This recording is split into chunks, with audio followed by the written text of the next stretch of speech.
Hi students, today we are going to explain the applications of Gauss law. So what is Gauss law? We have stated in the previous lecture.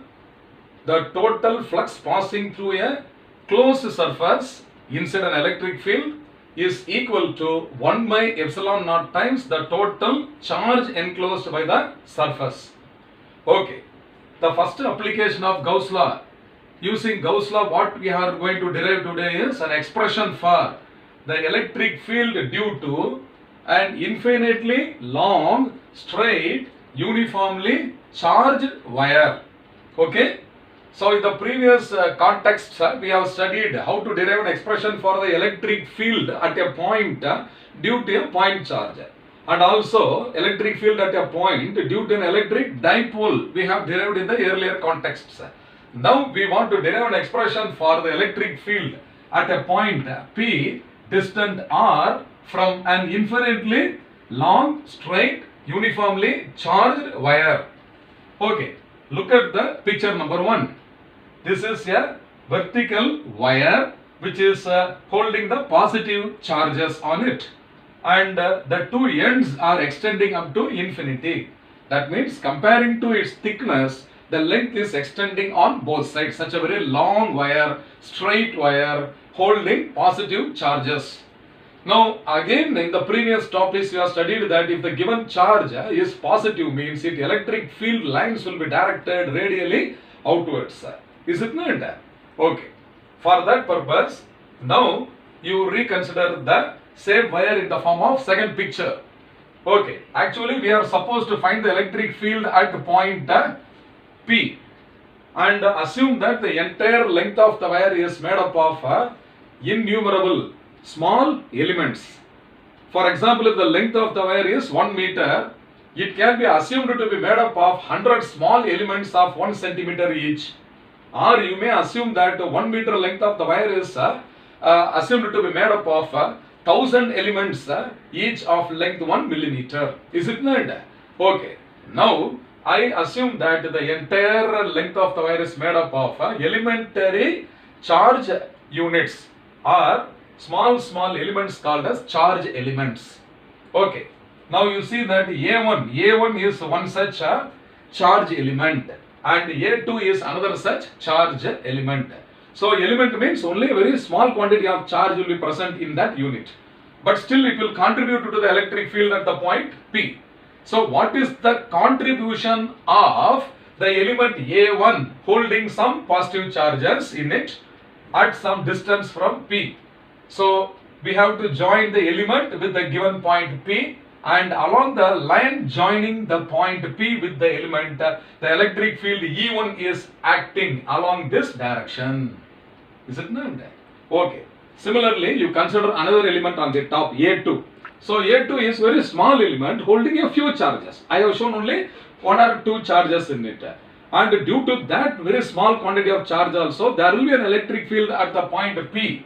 And this will act along the straight line joining the element A2 with the point P in the direction shown here. So this is a direction of E2. So E1 is acting slightly inclined upwards and E2 is inclined downwards.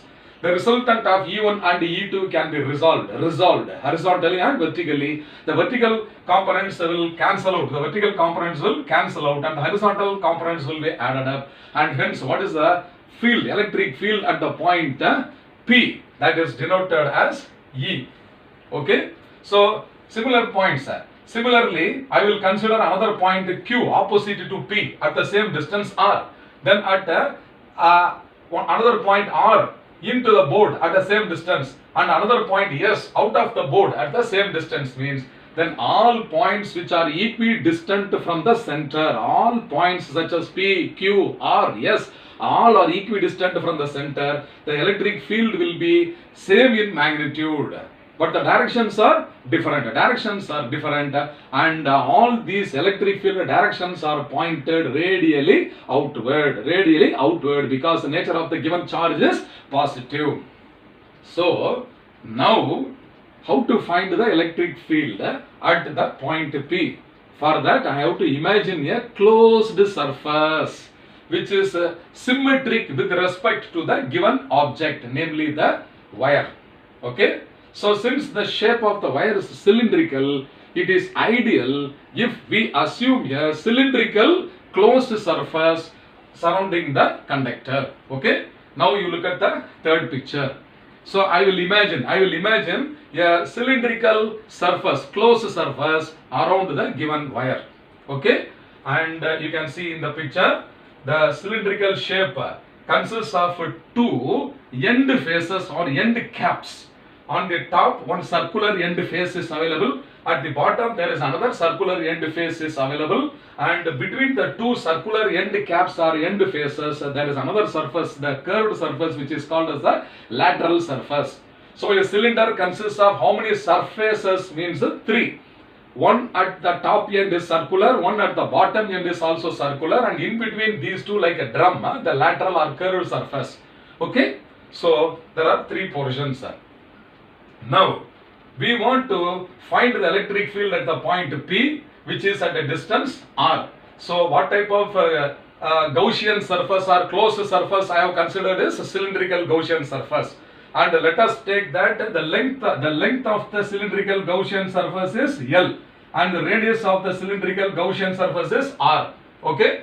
So, this is R is the radius of the cylinder, and L is the length of the cylinder. And inside this cylinder, let us take this Q is the quantity of charge. Q is the quantity of charge present only in this portion, cylindrical portion. So what is the quantity of charge present in that wire inside the surface we considered? That is Q. And what is the length of the cylinder as well as the length of the wire which we have considered inside the Gaussian surface is L. Okay. Now, if I will take the ratio of this Q by L, this is called as a linear charge density. So, what is the ratio of Q by L is called means linear charge density. Okay, charge per unit length. It is defined as, it is also called as what? A charge per unit length. Charge per unit length. So, charge divided by the length, and this is denoted by the symbol lambda. Lambda is the symbol. Lambda is equal to Q by L. Okay. So, this Q by L is also equal to lambda, where lambda is called as a charge per unit length or linear charge density, and its unit is unit of charge is coulomb, unit of length is meter, and hence this is a coulomb per meter. It's a coulomb per meter. Okay. Now you imagine if the given wire is extending up to infinity, plus infinity on the top and minus infinity at the bottom. So it is continuously extending up to infinity, means the electric field at every point will be what? Radially outwards, like this at all points. It will be radially outwards. Is it not? Can there be any electric field lines along the length of the wire? There is no chance. There is no chance because it is extending up to infinity.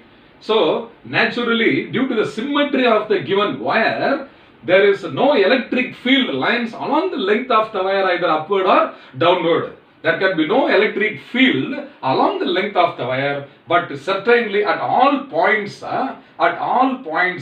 equidistant from the center of the wire, the electric field lines will be perpendicular to the length of the wire and radially outwards. That is why we have to imagine a cylindrical Gaussian surface. So, if there is no electric field along the length of the wire, can there be electric flux along the length of the wire? No chance. So, there is no field as well as flux through the end faces, and the electric flux is penetrating perpendicular to the lateral surface area only in all the directions. That I am going to prove now. Okay, now you look at the top circular end surface. Okay, the end face, top surface, one I have mentioned. What is its shape? It is circular. So I will take a small area. Shown here, and the area flat surface, circular area. Okay, if it is a vector, means how to find the direction of the area vector? Yes, yesterday we have studied, no, in that previous lecture. So you have to draw a normal to the circular face. Normal to the circular face if you draw, the normal, the perpendicular gives the direction of the area vector and it is represented by n cap. Okay. At the same point, circular face, there is no electric field in the upward direction, but it is along the horizontal direction, is it not? Is it not? So, area vector is acting perpendicular to the surface and the electric field vector is acting horizontally, that is radially outward. So, I have shown the clear picture here. At the area, small area on that circular face, the area vector is acting vertically upward and the electric field vector is acting horizontally left side. So what is the angle between? Angle between these two vectors n cap and E? Theta must be equal to how much? 90 degree. Is it not? Okay. So now the flux, electric flux through, okay, through the circular, okay, end faces, through the end phase 1, the top surface, okay, that is equal to, so that is a small phi is equal to, okay, this is equal to sigma E ds, so sigma E into ds, E into delta S, as usual the symbol I am using, E ds into cos of, that is 90, cos of 90. And this is equal to 0 because cos 90 is equal to 0. Because cos 90 is equal to 0. Yes, now you look at the surface, circular end phase 2. So this is the end phase 2, which is at the bottom. Here also you see that the area vector is pointing in the downward direction. Okay. And the electric field vector is pointing in the horizontal direction, radially outward. And here also what should be the angle between these two vectors? Theta must be equal to how much? 90 degree. Therefore, this through the end phase, that is the electric flux, okay, through surface 2, through the end phase. So, through the end phase, 2 is also equal to 0. Have you understood the concept? Why the flux through the top surface and bottom surfaces are equal to 0? This is because the area vector and electric field vector are normal or perpendicular to each other, and hence there is no flux through the two end faces. But what about the third surface? I will consider this as the third surface. That is the curved surface, lateral surface of the cylinder, lateral surface. Okay. So at every point along the lateral surface, there is electric flux lines piercing through the surface, perpendicular to the surface and coming in the outward direction radially. Okay. Therefore, flux. Okay. Now flux through the curved surface. Flux through the curved surface. Okay. Curved surface is denoted as flux phi equal to sigma E into delta S into cos theta. Now instead of cos theta, what is the angle theta here? You look at that point P anywhere. Say for example, this is our point P on the surface. So E vector, electric field vector and area vector, n cap vector, both are acting in the same direction. So what should be the angle theta here? Yes, theta equal to 0. So here directly I am substituting, that is a cos 0. What is cos 0 equal to? 1. So this must be naturally equal to sigma into E delta S, or this is equal to E into sigma delta S. Why the factor E I have taken out of the summation? This is because E, the magnitude of the electric field will be same at all points on the surface, because all points on the lateral surface are at the same distance from the center. Therefore, E must be a constant.